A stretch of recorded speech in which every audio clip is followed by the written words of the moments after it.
Okay, Alter.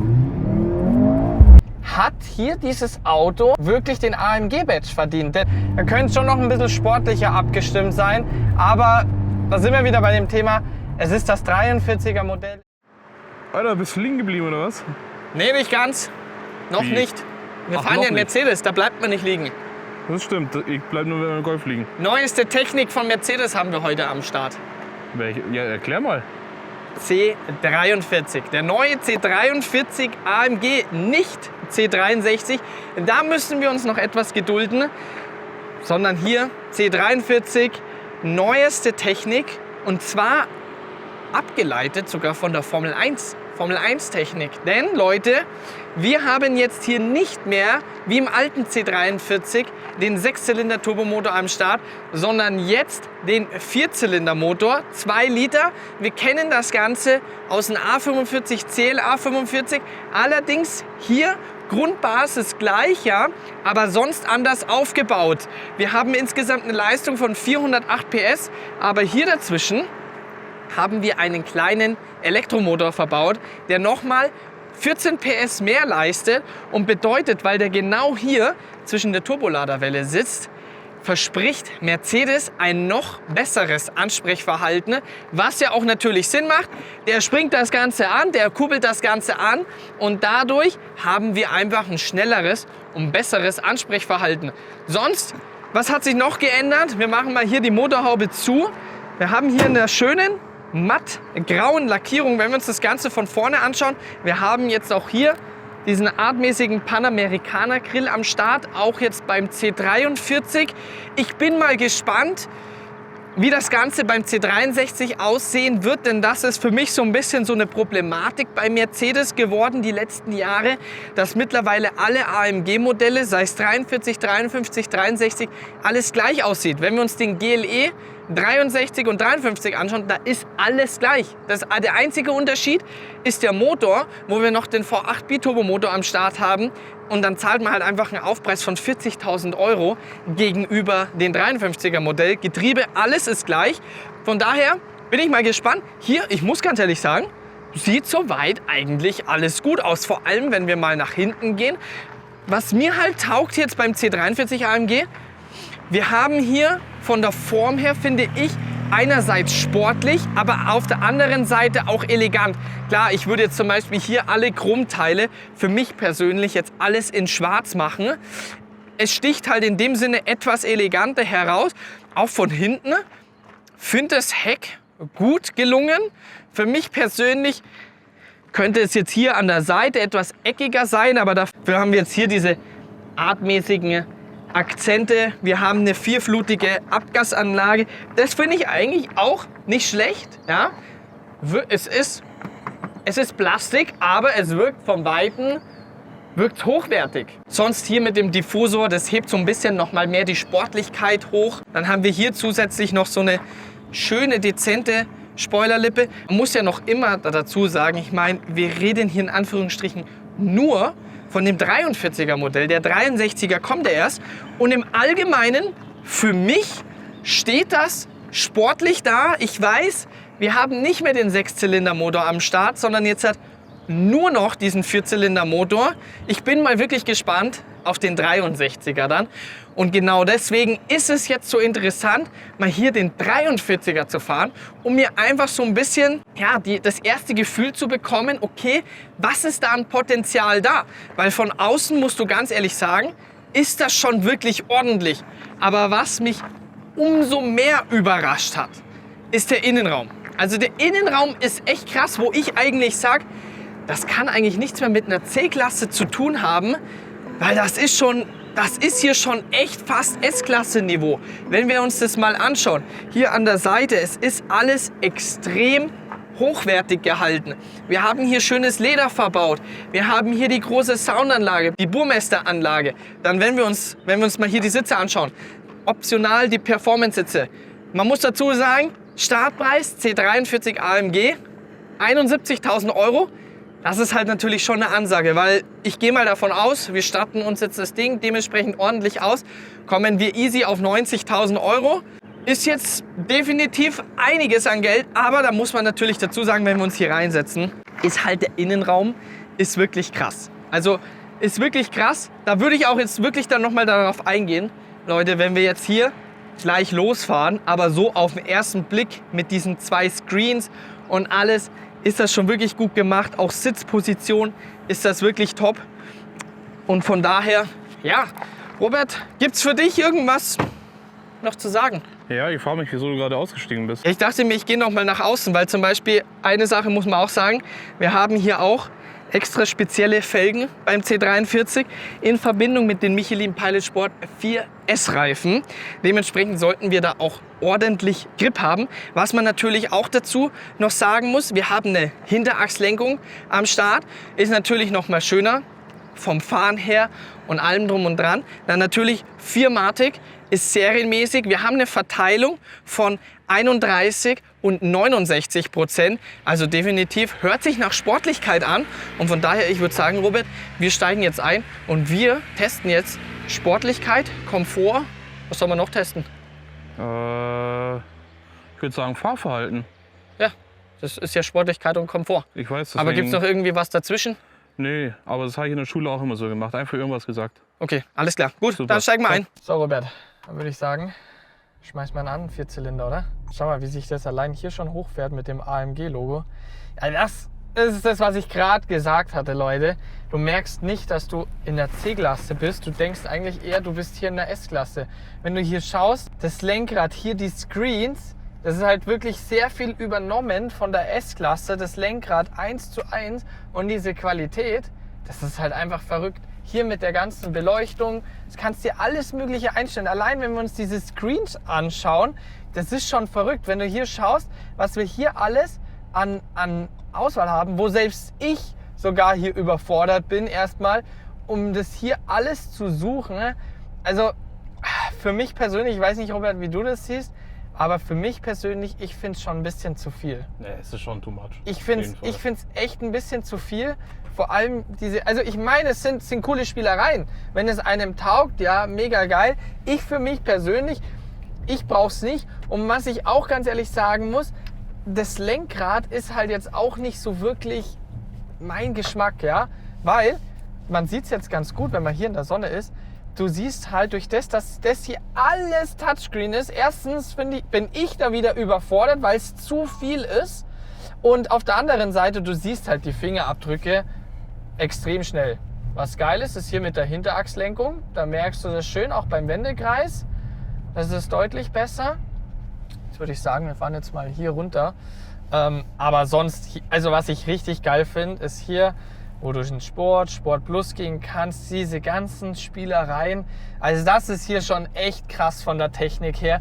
Aber wie gesagt, für mich persönlich, ich finde es ein bisschen too much. Dann siehst du auch hier diese Anzeige mit diesen Flammen, wie sich das alles da so spielt. Und du hast ja dann hier, da haben wir hier den AMG-Button. Wo waren das mit diesen Spielereien? Da ist doch hier auch auf irgendwas. Sport Plus musst du gehen. Ach so, Sport Plus. Okay, und dann? Sollte er das eigentlich umstellen? Also das ist hier Settings Select. Bis du dich echt hier erstmal auskennst. Eine Ewigkeit später. Ich glaube hier. Wenn ich jetzt halt hier da drauf drücke, glaube ich. Schauen wir mal, da können wir die ganzen Daten hier vom Auto sehen. Wenn wir da auch hier auf Engine gehen, das ist schon krass. Aber halt diese ganzen Funktionen. Also ich meine, echt geil gemacht von Mercedes, von AMG. Aber für mich schon ein bisschen too much. Also so wie es ich bei mir mit dem E63 habe, finde ich es wirklich ideal. Du hast die ganzen Fahrzeugdaten, PS, Newtonmeter und auch generell vom Dashboard her finde ich es halt genau richtig. Ich finde es halt nicht zu viel. Also für jemanden, der seit Jahren C-Klasse fährt, also der braucht definitiv hier eine gewisse Zeit, bis er sich an die Sachen gewöhnt. Was ganz cool ist, was wir hier sehen, wir sehen hier Charge, dass er sich schön lädt und auch die Power. Und ich meine, klar, hier wird uns auch alles übermittelt. Consumption, schauen wir mal, was wir hier schon verbraucht haben, Robert. Oh ja, entspannt. 22 Liter vom Start. Wie bist du schon wieder gefahren, Robert? Ich sollte ja aufweisen. Ja, stimmt, so sieht's aus. Aber sonst, wie gesagt, sind wir hier im Komfort unterwegs. Tief entspannt. Ja, definitiv. Also wirklich extrem tiefenentspannt. Wir haben ein 9-Gang Automatikgetriebe mit einer Nasskupplung. Wenn wir jetzt gleich mal schauen, wenn es jetzt mal hier ein bisschen kurviger wird, dann schauen wir mal, dass wir hier auch ein bisschen Gas geben. Also hier sieht es danach aus, als würde es jetzt hier gleich ein bisschen kurviger werden. Ne? Von daher, da würde ich dann sagen, wir gehen jetzt dann gleich mal in S bzw. sogar S+. Denn wir wollen natürlich schauen, durch das, dass wir ja hier die neue Technik verbaut haben, angelehnt an die Formel 1 Technik.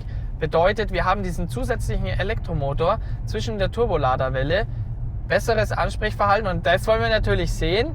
Inwiefern haben wir ein besseres Ansprechverhalten? Denn das muss man ganz ehrlich sagen, ich bin schon öfters den A45 gefahren, hat sich schon deutlich gebessert. Wenn man überlegt, der allererste A45, TL A45, das hatte ein extremes Turboloch, ist beim neuen schon deutlich besser geworden, allerdings immer noch nicht ganz weggegangen. Und dann schauen wir mal, auch wenn es nur 14 PS sind, ja, aber inwiefern, wir haben natürlich diesen Elektroboost, wie viel schneller spricht das Ganze an? Und deswegen, ich würde jetzt mal sagen, komm, wir gehen jetzt einfach mal hier in S+. Da sollte er auch etwas lauter sein. Wir hören sofort, ja, okay, wir hören sofort von vorne kommen Lautsprecher, aber auch etwas natürlicher Sound. Wir haben natürlich, Schubarmschaltung ist leider nicht mehr am Start. Wobei er ganz leicht hinten rausknallt. Das wissen wir alle mittlerweile, Leute. Da geht einfach gar nichts mehr bei den Herstellern. Daran müssen wir uns einfach gewöhnen. Aber sonst schauen wir mal, hier so die Kurve lenkt sich angenehm ein. Krass. Aber hier aufs Gas. Okay. Da habe ich jetzt eigentlich so gut wie gar kein Turboloch gemerkt. Schauen wir mal jetzt hier nochmal da raus. Robert, du hast alles im Griff, oder? Nö, Nicht? schon lange nicht Ah mehr. ja, ideal. So. Er lenkt sich sehr, sehr gut ein. Also das musst du sagen, sportlich, aber nicht zu krass. Also wirklich schön angenehm. Machen wir hier. Boah. Okay, also Punch ist da. Punch ist definitiv da. Vom Turboloch, ganz ehrlich, minimal, wirklich minimal merkst du was, drückst aufs Gas und hast sofort die Power da. Krass, krass. Ich meine, klar, wir dürfen das jetzt hier nicht mit einem C63 vergleichen, sollen wir auch nicht. Wir haben jetzt hier 43er Modelle am Start, aber ja, geht definitiv was vorwärts. Geht definitiv was vorwärts und vor allem angenehm. Also wirklich eine angenehme Beschleunigung. Wir haben 500 Newtonmeter auch noch. Da merkst du hier definitiv diesen Elektromotor. Zumindest du merkst das Turboloch, dass das Ansprechverhalten deutlich besser geworden ist. Also wir können auch gerne mal wirklich mal sagen, okay, schauen wir mal von 0 weg. Du hast von 0 weg 4-Zylinder Turbomotor. Da haben wir jetzt halt ganz sicher, wenn wir da jetzt ein Turboloch haben, bis der jetzt richtig die Leistung kommt, geben wir mal Gas. Okay, kommt noch nichts. Jetzt kommt die Leistung. Aber trotzdem schnell. Schnell. 4,6 Sekunden, 0 auf 100. Schauen wir nochmal. Wenn wir hier von 0 weggehen. Ich weiß gar nicht, hat das Ding Launch Control? Ich glaube fast nicht. Ah, warte mal. Race Start. Hat sogar. Okay, Alter. Boah. Aber nicht schlecht. Ist dein Gurt auch so festgezogen? Der reißt ja richtig an. Boah. Da stickst du ja Da gleich. hat's ja aber jetzt gerade hier aber mal richtig alles festgegurtet, oder? Ja, ein wenig. Also mit dem Race Start ist dann Turboloch eigentlich wieder weg. Ja. Also so, jetzt nach den ersten Metern, muss ich sagen, fühlt sich definitiv gut an. Es ist halt für mich nicht so einfach, denn man muss ganz ehrlich sagen, für die typischen AMG-Fahrer, die halt einfach seit Jahren den 8-Zylinder gewohnt sind und AMG, wo du immer gesagt hast, 8-Zylinder, richtig Power am Start, ja, aber AMG hat halt mittlerweile eine Vielfalt und da geht es nun mal los, sei es jetzt die 35er Modelle, dann hier jetzt 43, ist halt natürlich alles etwas von der Leistung her reduziert, aber trotzdem weiterhin dieses AMG-Flair. Und das musst du auch ganz ehrlich sagen, das hast du. Das hast du definitiv. Du merkst das Ganze von der Sportlichkeit her, wenn wir jetzt hier in S Plus fahren, aber genauso auch, wenn wir wieder in Komfort gehen. Du hast den Komfort, Sport Plus, es ist ein Ticken lauter das Ganze, es lenkt sich gut ein, es ist vom Bremsen her, passt das alles. Die Sportlichkeit ist überhaupt nicht weg, aber natürlich, es hat nichts mit einem 63er zu tun. Die Leistung, die kannst du einfach nicht schönreden, die fehlt dir einfach. Es ist gut, es ist wirklich gut, aber natürlich jetzt halt für Leute, die jetzt halt schon immer einen C63 gefahren sind, dann ist das hier definitiv nicht das richtige Auto, die halt jetzt richtig nach Leistung suchen. Für mich persönlich, sage ich ganz ehrlich, mehr als ausreichend die Leistung. Ja. Ist jetzt wieder schwierig zu sagen, klar, aber es ist von der Leistung her gut. Es ist von der Leistung her gut, er ist bei 250 km/h abgeregelt, mit dem Drivers-Paket 265, mehr brauchst du eh nicht. Oder, ja gut, für dich natürlich klar. Ja, klar, sonst wird mir langweilig. Ich meine, bei dir ist klar, bei unter 300, warum sollst du dir irgendein Auto zulegen, was nicht 300 läuft? Eben, also meine 5 Autos, die laufen ja alle strikt über 300. Ja, echt? Vor allem mein Golf. Aber da muss ja die Beschleunigung gerade einfach für dich... Ja, ist es halt... Also ich meine, du bist ja auch sonst immer, wenn du bei mir mitfährst, das ist emotional, juckt dich da einfach gar nichts. Also Ja, ich bin dann abgebrüht. Das Einzige ist halt wirklich McLaren Senna, wo dich dann wirklich noch so einigermaßen juckt, aber sonst... Ja, es ist schwierig. Klar. Ja, das kann ich verstehen. Aber ich sag dir ganz ehrlich, für mich hier die Leistung ideal und vor allem, wenn du halt nicht so auffällig unterwegs sein willst, jetzt, dass du sagst, du hast jetzt einfach einen 63er am Start, dann bist du hier richtig aufgehoben. Allerdings muss man natürlich sagen, Leute, es ist ja schon bestätigt, der neue C63 wird auch einen Vierzylindermotor am Start haben. Und dementsprechend frage ich mich wirklich, okay, wir haben jetzt hier den Vierzylindermotor am Start, wir haben einen kleinen Elektromotor am Start, der nochmal diese 14 PS mehr leistet. So, aber vom Aufbau her, Vierzylinder, dann werden wir wahrscheinlich einen fetten Elektromotor am Start haben oder vielleicht sogar 2, 3, wer weiß es. Dann wird das Ding schon ziemlich aufgepimpt sein. Aber da bin ich mal wirklich gespannt. Vierzylinder in einem C63, wie viel emotionaler wird das Ganze sein gegenüber hier den C43? Weil wir haben denselben Motor am Start. Da bin ich mal wirklich gespannt. Weil, kannst du jetzt genauso sagen, wenn wir jetzt gerade McLaren Senna genannt haben, McLaren Senna hat denselben Motor verbaut wie der 27S. 4 Liter V8 Twin Turbo, aber es ist ein komplett anderes Auto. Und ich bin mir da sicher, dass da AMG wirklich ordentliche Arbeit leisten wird, dass du wirklich nicht nur ein bisschen, sondern einen extremen Unterschied merken wirst zwischen hier C43 und C63. Aber heute, es geht ja hier um den C43. Und jetzt schauen wir mal, wenn es jetzt dann noch mal ein bisschen sportlicher wird, und natürlich auch noch mal sportlich fahren, oder? Weil hier in Komfort brauchen wir überhaupt nicht reden. Ist Komfort komplett am Start, lässt sich wirklich total tiefenentspannt fahren. Das Einzige, mit was ich halt leider einfach noch nicht klarkomme, ist halt, ich weiß halt nicht, ist dieses Rausschnalzen da hinten, ne? Ob das echt oder fake ist. Ich weiß nicht, ob ihr es hören könnt, Leute. Dann mache ich doch gleich mal das Mikrofon an, dann probierst du nochmal. So, machen wir nochmal. Das ist so 2, 3 Mal. Es ist immer genau dasselbe. So ganz, aber ich weiß nicht, ob es echt ist oder nicht. Schauen wir mal hochschalten.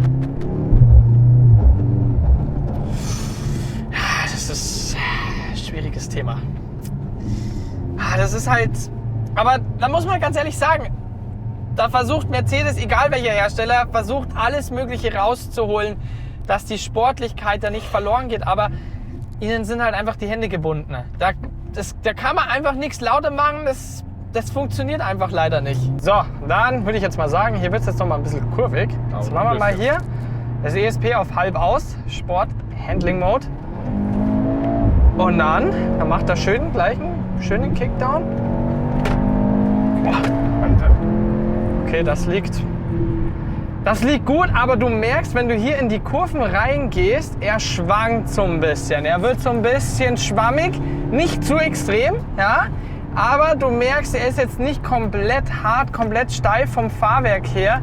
Also da könnte er noch härter abgestimmt sein, aber da musst du natürlich wieder dazu sagen, hier, auch wenn du reingehst, ja, da könntest du schon sagen, okay, da könnte es schon noch ein bisschen sportlicher abgestimmt sein, aber da sind wir wieder bei dem Thema, es ist das 43er Modell, es ist nicht die 63er Version, bedeutet das Ganze ist etwas weicher, etwas komfortabler abgestimmt. So Robert, So Michael, da würde ich sagen, wir drehen das jetzt heute mal ein bisschen um. was drehen wir denn heute um? Wir kommen jetzt zum Fazit. Ja? Und diesmal darfst du das Fazit machen.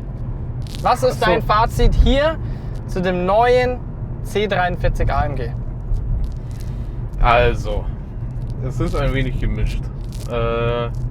Ich finde halt, dass Mercedes hier sehr viel Spielereien im Innenraum hat.